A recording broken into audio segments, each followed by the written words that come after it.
For the extraordinary sensitive, many of the techniques I have posted are too advanced. So what happens when the aversion is so extreme that there's a deep pain and fear being experienced? They often will literally shake, and I'm not saying have a tantrum or trying to declare their independence. I mean pure fear. The following methods can be used for a variety of ages and abilities. So it works for those with cognitive abilities and behavioral challenges. When there is extreme sensory defensiveness, the first goal is simply touching the food. Now, I don't care if you are a 2-year-old or a 60-year-old, touching the food first will instantly calm a portion of the sensory fear.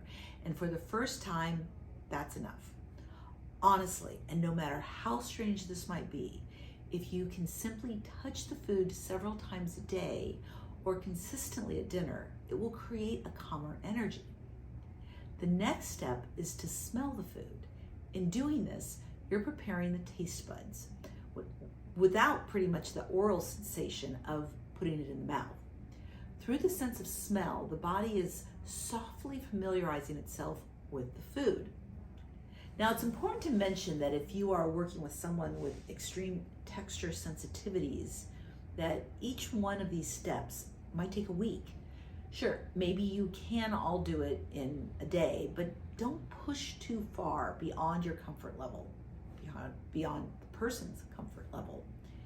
Besides keeping the activity uplifting, by going slow, it will help them gain the trust that you aren't going to make them do something they are afraid of. From there, hold the food to your lips and kiss it. You may need to say kiss or mimic giving it a kiss, showing how your lips touch the food.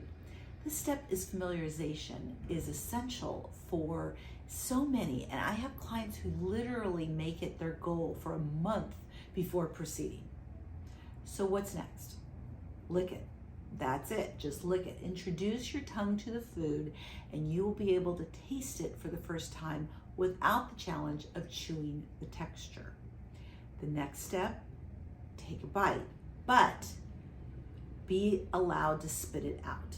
It's like dipping your toe in the water. You don't have to go in, but you can lightly feel what it's like.